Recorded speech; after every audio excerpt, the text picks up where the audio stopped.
Sobre el año 2009 aparecieron en el medio un par de estudios científicos que dieron un enfoque diferente en relación a la etiología causal de la alopecia androgénica. Lo que nos comentaban estos estudios en dicho año era básicamente la relación que podría existir entre la alopecia androgénica, su desarrollo, y una fuerza tensional a nivel de la parte occipital y del vértex, también en relación a una forma craneal que podrían tener las personas. Estos estudios fueron la base para que un año después y en los últimos 5 años otros colegas dieran también un nuevo enfoque de tratamiento para la alopecia androgénica, planteando al Botox, a la toxina botulínica, como un tratamiento nuevo para este problema que sufren muchas personas. Soy Rafa Nascimento y esta es la tercera parte de la alopecia androgénica, en este caso de los varones. Hoy vamos a hablar sobre las otras causas de alopecia androgénica, mucho más allá de las hormonas y la genética. Esto es El Tricólogo, un programa del canal de Unity, donde hablamos sobre la pérdida de cabello de hombres y mujeres, sus múltiples presentaciones y tratamientos tanto médicos como quirúrgicos, con la claridad y la ciencia de los doctores Rafael Nacimiento Beltrán y Luis Quiñez Alcalá.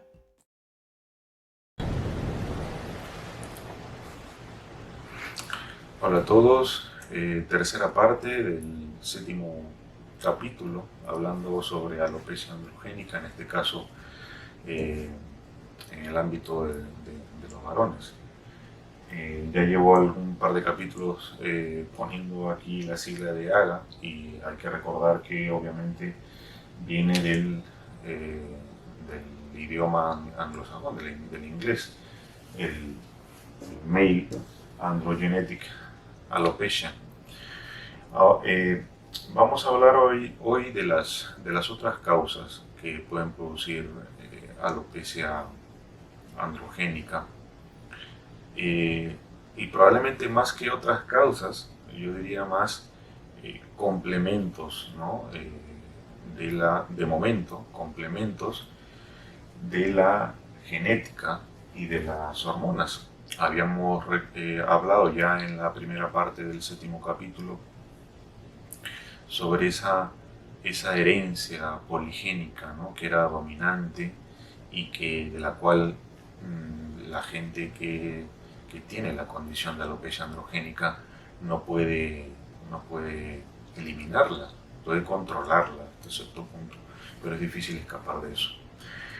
En la segunda parte, sobre alopecia androgénica, habíamos hablado sobre hormonas, específicamente la dihidrotestosterona, ¿no? Y cómo le habíamos un poco quitado peso, ¿no? a esa hormona, recordando obviamente que necesita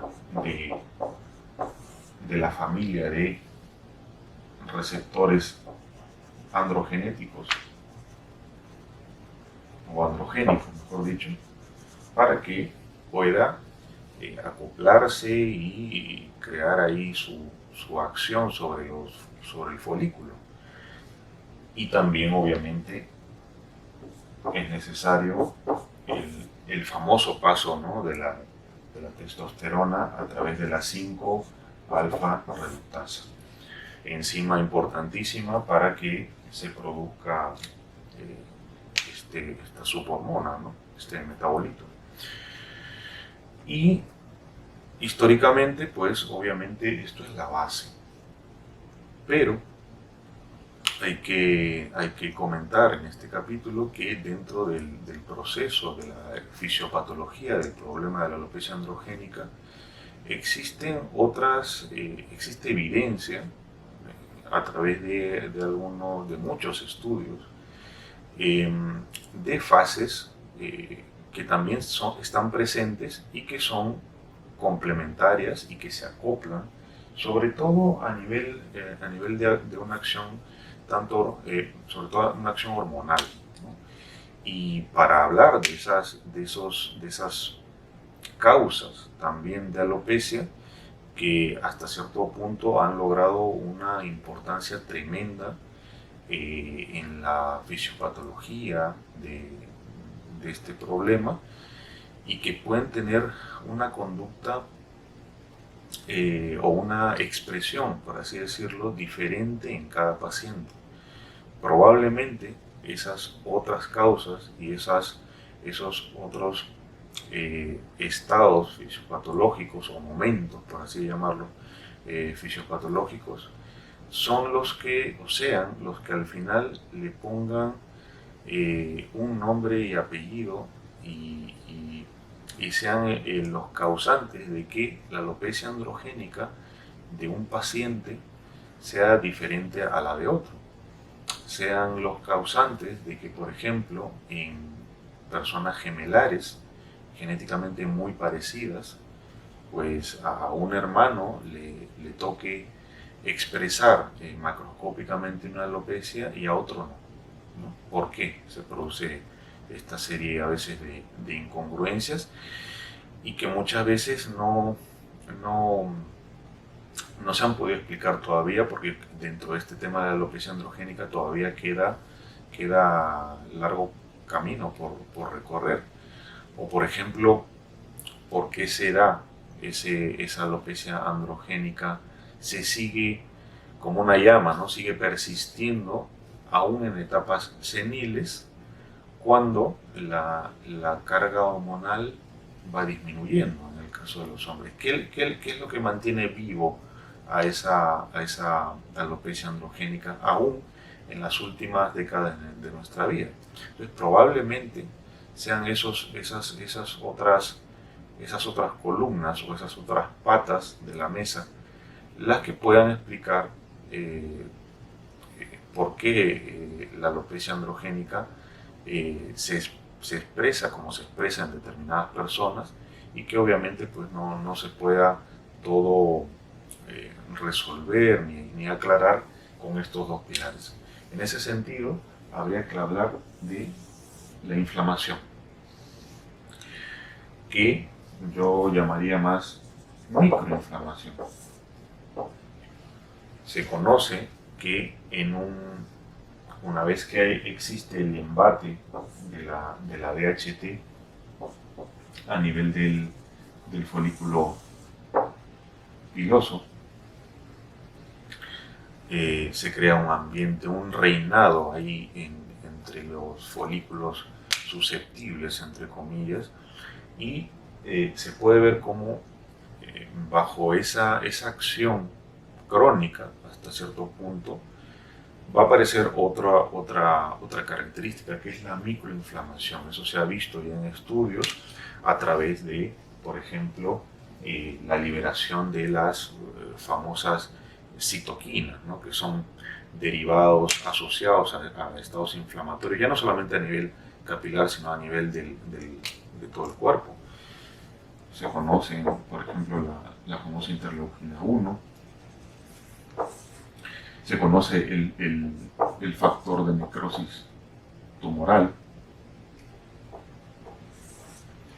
y también se conoce, por ejemplo, el factor transformante de crecimiento beta, ¿no?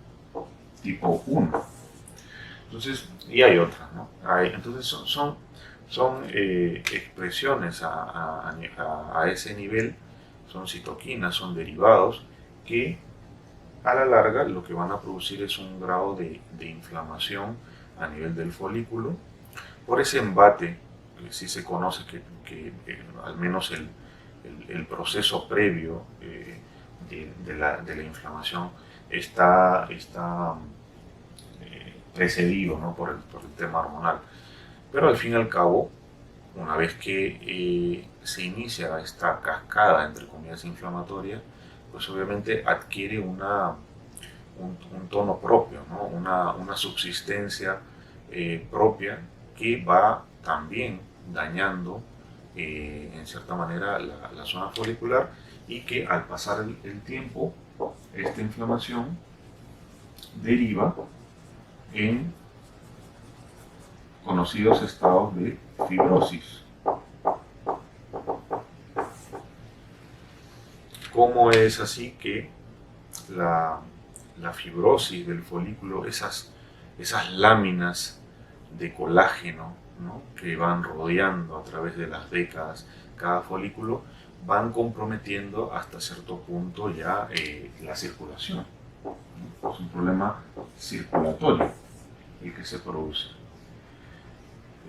Se puede decir que es una secuencia, podemos ponerle hasta cierto punto orden a esa secuencia de pasos, pero no debemos olvidar que aparece también en la vida de las personas la epigenética, ¿no? Había comentado hace un momento el tema de los hermanos gemelos, ¿no? Y qué pasa si alguno de ellos, por ejemplo, tiene un estilo de vida, por así decirlo, en donde se consume el tabaco, el alcohol. Entonces, estas cosas obviamente van a influir, la alimentación, por otro lado, van a influir también en procesos inflamatorios a nivel capilar. Entonces, llegar a un proceso inflamatorio a nivel de los folículos pilosos, obviamente no solamente va a ser debido a una acción hormonal, sino también va a ser debido, por ejemplo, a estrés oxidativo,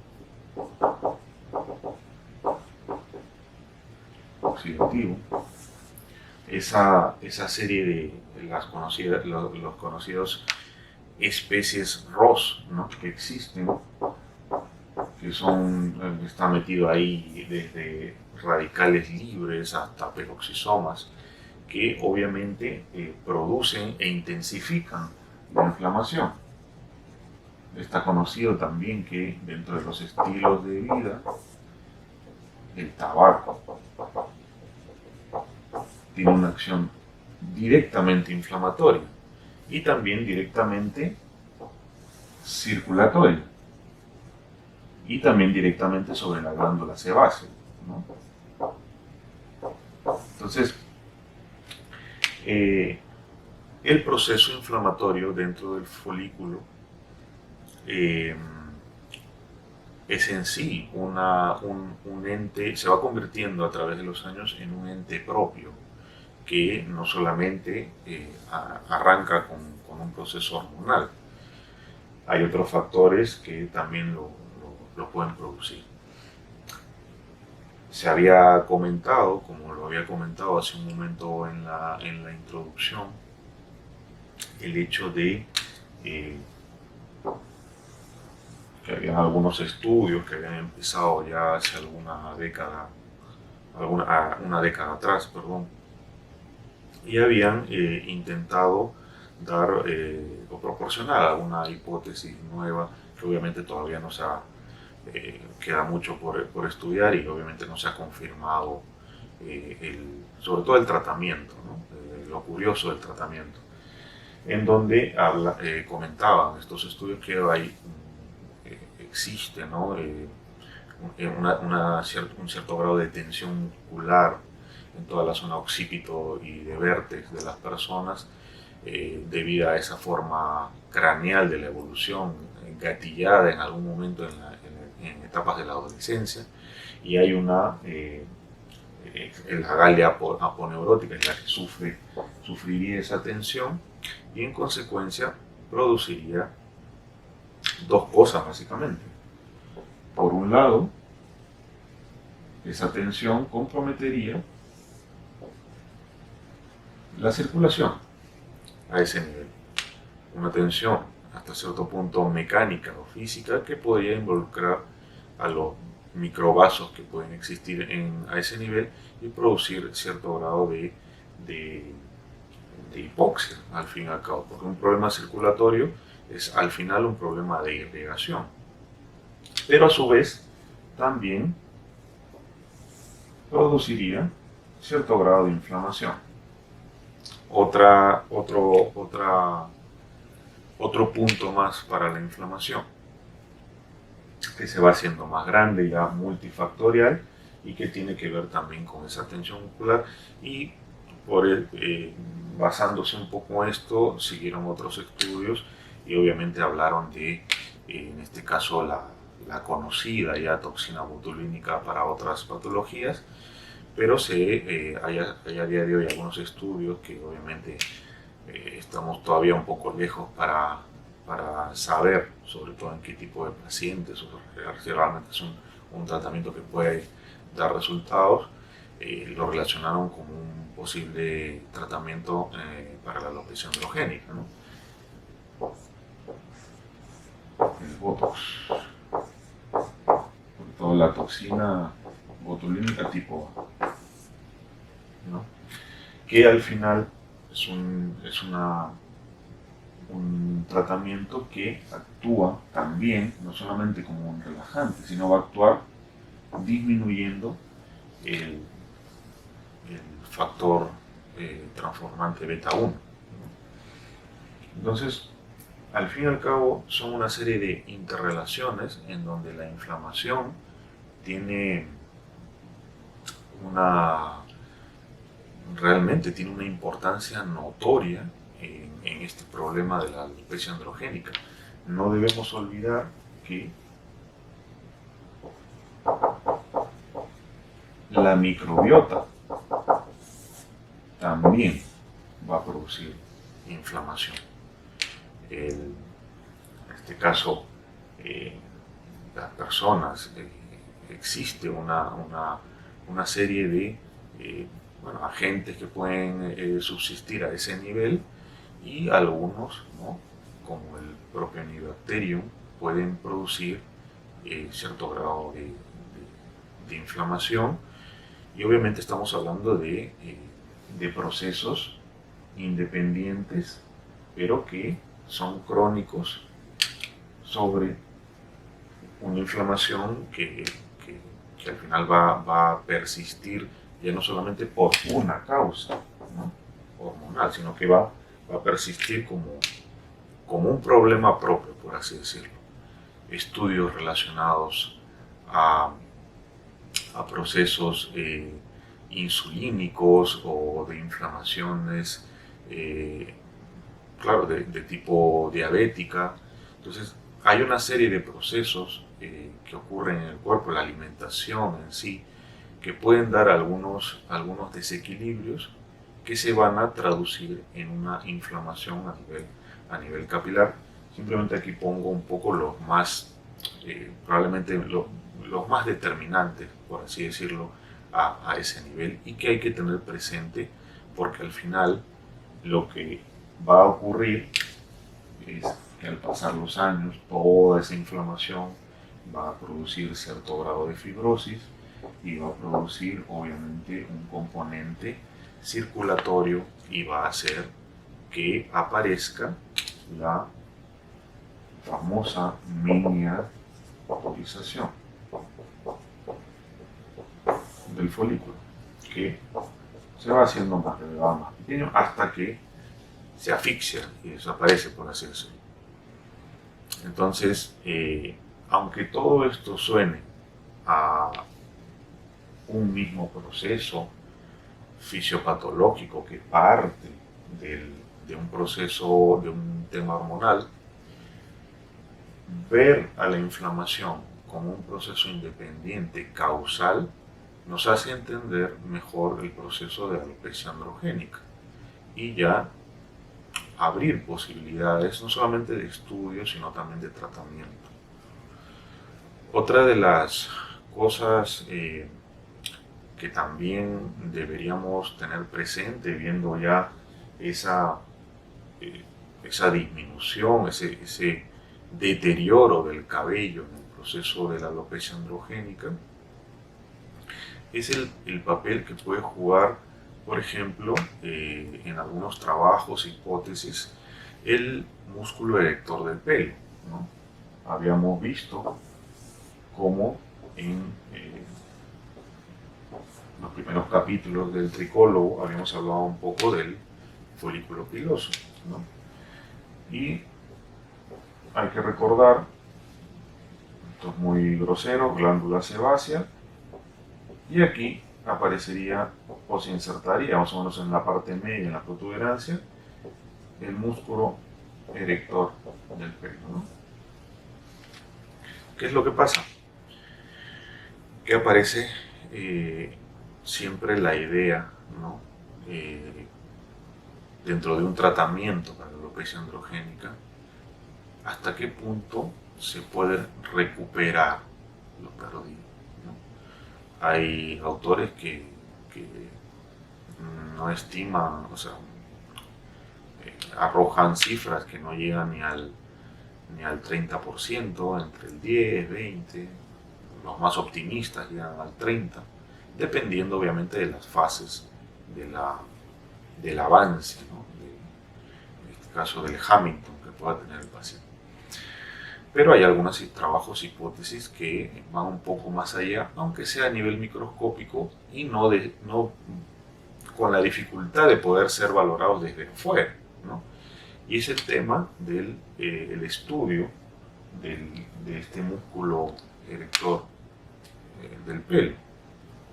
Y se ha visto que probablemente un punto de no retorno, en el caso de alopecia androgénica, en la cual ya no se pueden rescatar los folículos ni hacer que vuelvan a su estado inicial, es cuando este músculo erector del pelo se desengancha del folículo e involuciona a grasa.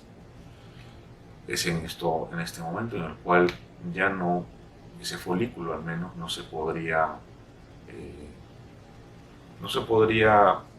digamos así, no podría volver a un estado previo como en años anteriores, ni a su grosor, ni a volver a un tamaño adecuado. Y fue un poco el tema hipotético que ha ido ganando también fuerza en los últimos años y que podría explicar en cierta manera por qué hay personas que, bueno, el proceso ya no retorna digamos, a niveles anteriores, y es complicado a veces tratar a estos pacientes cuando ya la alopecia está muy avanzada, ¿no? Esto era un poco lo que quería comentar el día de hoy en el tricólogo, y dar una nueva, por así, un nuevo enfoque de que hay mucho más allá, inclusive desde el punto de vista de tratamiento, para afrontar este problema, basándose obviamente en que yo creo la estrella del proceso, que es la inflamación, al menos en lo que he comentado el día de hoy. Una inflamación que es también multicausal y que cada paciente en determinado momento de su vida, con esa epigenética que lo puede caracterizar, pues obviamente expresa la alopecia de diferente manera, y a la larga nos hace a nosotros también como médicos y psicólogos no generalizar en algunas cuestiones del tratamiento, aunque sí es verdad que se generaliza en lo que es, en lo más estudiado, ¿no? en lo que tiene más evidencia y más fuerza científica, pero no debemos olvidar que hay otros puntos que pueden ser muy personales y que debemos detectarlos para dar el mejor tratamiento personalizado. Hasta aquí con la tercera parte de este séptimo capítulo del tricólogo, y ya los espero en el siguiente capítulo. Cualquier duda, ya sabéis, abajo a comentarios y a responder.